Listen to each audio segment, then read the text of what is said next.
রাসূলুল্লাহ সাল্লাল্লাহু আলাইহি ওয়াসাল্লাম বলেন, যে ব্যক্তি আমার 40টি হাদিস আমার উম্মতের কাছে পৌঁছাবে তার জন্য আমি কিয়ামতের দিন বিশেষভাবে সুপারিশ করব।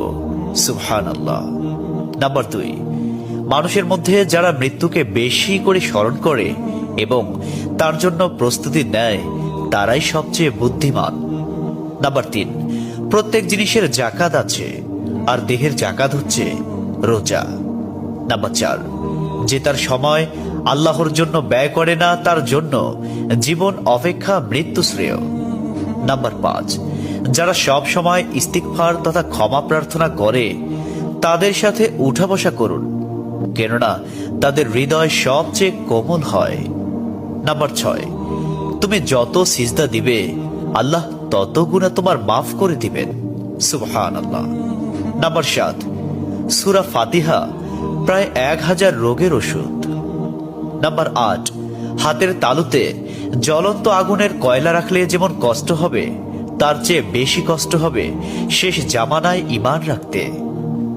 নাম্বার 9, রোজাদারদের জন্য প্রতিদিন জান্নাতকে সুসজ্জিত করা হয়। সুবহানাল্লাহ। নাম্বার 10, রাসূল সাল্লাল্লাহু আলাইহি ওয়াসাল্লাম বলেছেন, কিয়ামতের দিন সব নবীর চেয়ে আমার উম্মতের সংখ্যা বেশি হবে এবং আমি সর্বপ্রথম জান্নাতের দরজা খুলব। সহিহ মুসলিম, হাদিস নম্বর 196। 11, যে ব্যক্তি রোজা রাখা অবস্থায় মারা যাবে আল্লাহ তাকে কিয়ামত পর্যন্ত সকল রোজার সওয়াব দান করবেন। সুবহানাল্লাহ।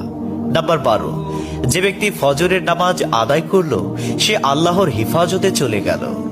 নাম্বার 13, রাসূলুল্লাহ সাল্লাল্লাহু আলাইহি ওয়াসাল্লাম বলেছেন, রোজা ও কোরআন কিয়ামতের দিন মানুষের জন্য সুপারিশ করবে। মুসনাদে আহমদ, হাদিস নম্বর 6626।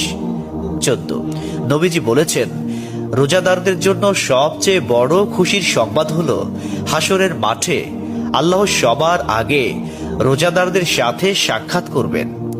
সুবহানাল্লাহি ওয়া বিহামদিহি। 15, যখন রমজান আসে তখন জান্নাতের দরজাসমূহ খুলে দেওয়া হয়। 16, রাসূলুল্লাহ সাল্লাল্লাহু আলাইহি ওয়াসাল্লাম বলেন, যখন কোনো বান্দা আল্লাহর দিকে দুটি হাত উঠায় তখন তিনি তা ব্যর্থ বা শূন্যভাবে ফিরিয়ে দেন না। তিরমিজি, হাদিস নম্বর 502। 17, হযরত মুহাম্মদ সাল্লাল্লাহু আলাইহি ওয়াসাল্লাম বলেছেন, একটি খেজুরের অর্ধেক হলেও দান করে জাহান্নামের শাস্তি হতে নিজেকে হেফাজত করো। সহিহ বুখারী, হাদিস নম্বর 6023। প্রিয় ভাইরা, নাম্বার 18, যদি ভালো হতে চাও তবে সর্বপ্রথম মিথ্যা বলা ছেড়ে দাও।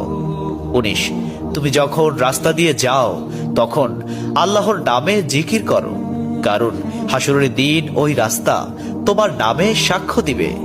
20, তোমরা সব সময় উযু করো, কারণ কিয়ামতের দিন যারা উযুকারী তাদের হাত পা উজ্জ্বল থাকবে।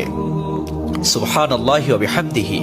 21, যার দুঃখ বেশি তার প্রতি আল্লাহর রহমতও বেশি। 22, যখনই নামাজে দাঁড়াবেন জীবনের শেষ নামাজ মনে করবেন। 23, যে মহিলা গর্ভাবস্থায় 1 খতম কোরআন পাঠ করবে তার গর্ভের ওই সন্তান একজন নেককার বান্দা হিসেবে দুনিয়াতে আগমন করবে। সুবহানাল্লাহ। 24, চুপ থাকার কারণে মানুষের যেই মর্যাদা হাসিল হয় তা 60 বছর নফল ইবাদত হতে উত্তম।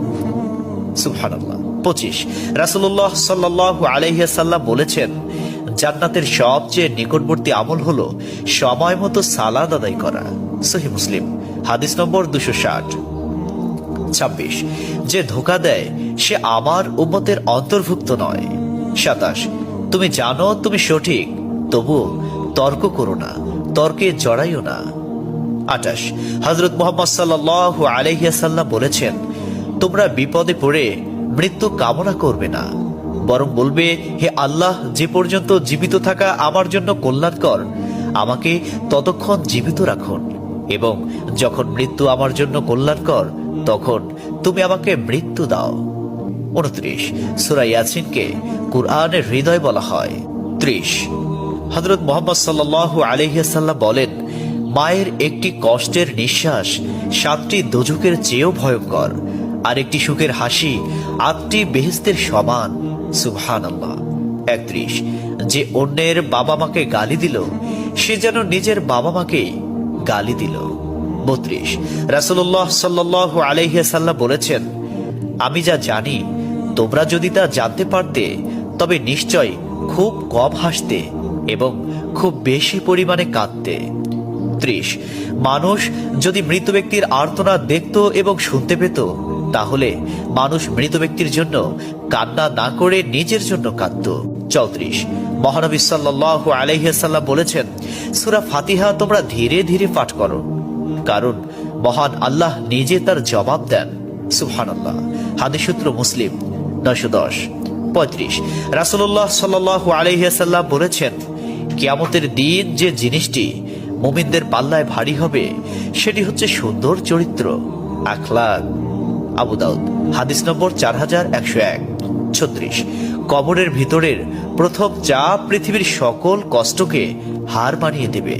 37 হযরত মুহাম্মদ সাল্লাল্লাহু আলাইহি ওয়াসাল্লাম বলেন, যে ব্যক্তির অন্তরে এক সরিষা দানা পরিমাণ অহংকার থাকবে সে জান্নাতে প্রবেশ করতে পারবে না। সহিহ মুসলিম হাদিস নম্বর 91। 38 কিয়ামতের দিন ওই ব্যক্তির জন্য সুপারিশ করা হবে যে প্রচুর শীত উপেক্ষা করেও ফজরের নামাজ আদায় করল। 39 নিশ্চয় মহান আল্লাহ নম্র, তিনি নম্রতাকে পছন্দ করেন। তিনি নম্র স্বভাবের লোকদেরকে যা দান করেন তা কঠিন স্বভাবের লোকদের দান করেন না। আবু দাউদ হাদিস নম্বর 4807। 40 কবর মানুষকে দিনে 70 বার স্মরণ করে এবং ডাকে। আল্লাহ সুবহানাহু ওয়া তাআলা আমাদের সঠিক জ্ঞান এবং বুঝার তৌফিক দান করুন এবং আমাদের এই সমস্ত হাদিস সমূহের উপর আমল করার তৌফিক দান করুন। আমিন।